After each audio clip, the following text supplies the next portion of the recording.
Vamos a meditar un poco sobre la palabra del Señor. Hay una pregunta que muchos se hacen, ¿no? Si en la actualidad el ministerio de apóstol o profeta es bíblico. Y las respuestas están en las Sagradas Escrituras. Ellas son guía, base y fundamento del cristiano. Vamos a leerlas.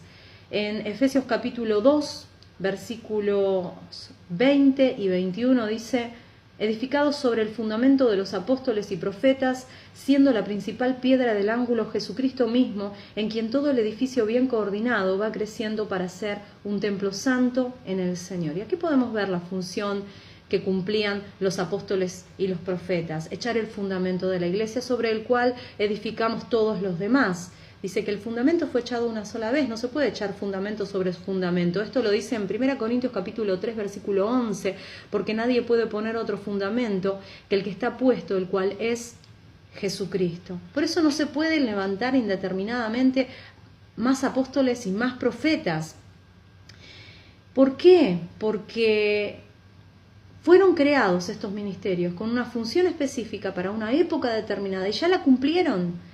Fíjense que la carta de Pablo a Timoteo en la designación de los ministros habla de obispos, habla de diáconos, habla de ancianos, pero jamás de apóstoles ni de profetas. En el libro de Hechos, capítulo 1, versículo 1 en adelante, bueno, ahí podemos ver que Pedro habla de la sustitución, de que debían sustituir el lugar que había dejado Judas al suicidarse, ¿no?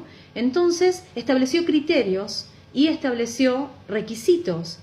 Las personas que podían ocupar ese lugar debía haber sido enseñado por Cristo y haber visto al Cristo resucitado, ser testigo ocular.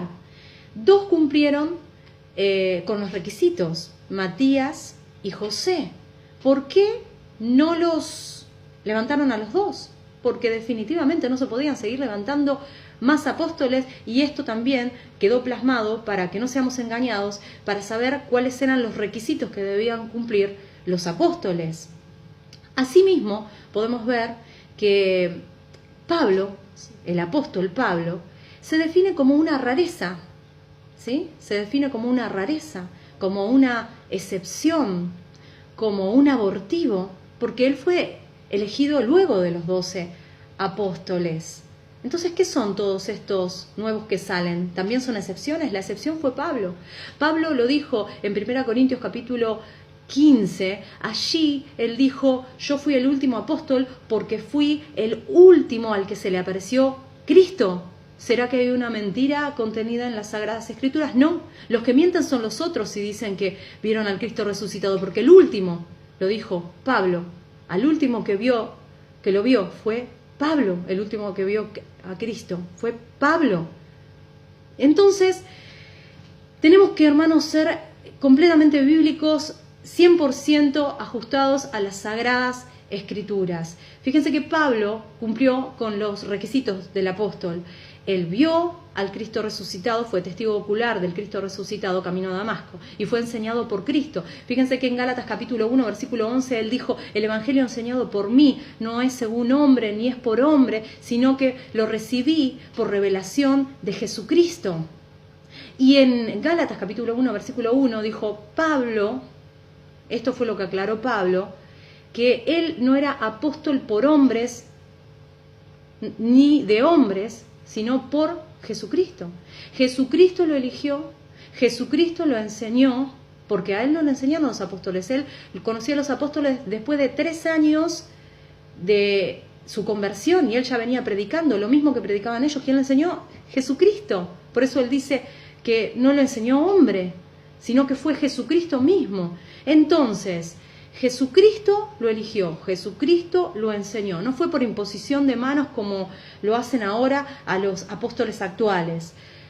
Los profetas y los apóstoles actuales no cumplen con los requisitos establecidos bíblicamente. Y los apóstoles modernos no vieron al Cristo resucitado, ni tampoco fueron enseñados personalmente por Cristo. Los profetas actuales tampoco pueden dar nuevas profecías ni tampoco nuevas revelaciones, porque Apocalipsis capítulo 22, versículo 18 y 19 dice: no le agregarás ni le quitarás a este libro de las profecías. Por lo que nosotros tenemos que guiarnos estrictamente por la palabra del Señor. No te dejes engañar. Los apóstoles y los profetas actuales son falsos. Así que cuando veas a un apóstol o a un profeta actual autodenominarse o llamarse apóstol o profeta, son mentirosos, son engañadores. No te dejes engañar. Guíate por la palabra de Dios. Dios te bendiga.